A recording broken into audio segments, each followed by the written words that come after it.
यह है air India crash की एक मार्मिक और सच्ची घटना पर आधारित कहानी, जिसमें सच्चाई, भावनाएं और एकमात्र बचे यात्री की झलक शामिल है। कहानी। आखिरी दोपहर। दोपहर का समय था। डॉ मीनाक्षी अहमदाबाद के जे मेडिकल कॉलेज की कैंटीन में अपने जूनियर डॉक्टर साथियों के साथ बैठी लंच कर रही थीं। उनकी ड्यूटी खत्म हुई थी और वो खुश थीं, क्योंकि घर जाकर पहली बार अपने बच्चे के लिए कपड़े खरीदने वाली थीं। वो 8 महीने की गर्भवती थीं। उसी समय आसमान में एक विमान तेजी से उड़ान भरता हुआ दिखाई दिया। एयर इंडिया की फ्लाइट AI-171, जो अहमदाबाद से लंदन जा रही थी।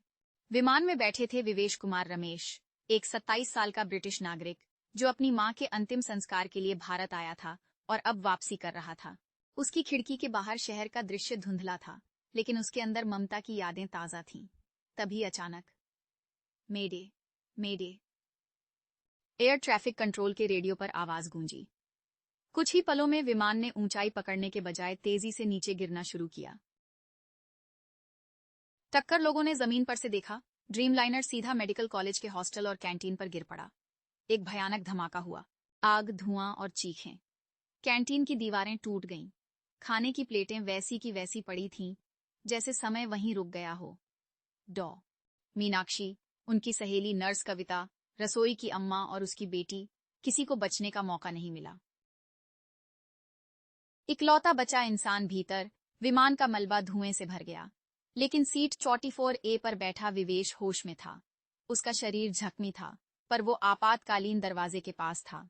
उसे याद आया कि बचपन में उसकी मां ने सिखाया था, डर लगे तो आंख बंद मत करना, रास्ता खुद ब खुद दिखेगा। विवेश ने जैसे तैसे दरवाजा खोला। लपटें पास थीं, लेकिन वो कूद गया। उसके गिरते ही पीछे का हिस्सा झलकर राख हो गया। मलबा, मातम और माफी। रात भर राहत दल, NDRF, IAF और पुलिसकर्मी वहां काम करते रहे। कई शवों की पहचान मुश्किल थी। DNA जांच शुरू हुई। देश भर में शोक छा गया। प्रधानमंत्री से लेकर आम नागरिक तक हर कोई गमगीन था। विवेश अब अस्पताल में है। उसे शारीरिक चोटें कम हैं, लेकिन मन पर बहुत बड़ा घाव है। वो अब हर दिन मीनाक्षी की तस्वीरों को देखता है, जो एक अखबार में छपी थी, और कहता है, मैं जिंदा हूं, लेकिन उस दिन कुछ बहुत कीमती वहीं रह गया। निष्कर्ष, यह हादसा सिर्फ एक दुर्घटना नहीं था। यह उन दर्जनों जिंदगियों का अंत था, जो सपनों से भरी थीं। ये कहानी उन नायकों, डॉक्टरों और माँओं की याद है, जिन्होंने कुछ भी गलत नहीं किया, फिर भी समय के एक मोड़ पर सब कुछ खो दिया। अगर आप चाहें तो मैं इस कहानी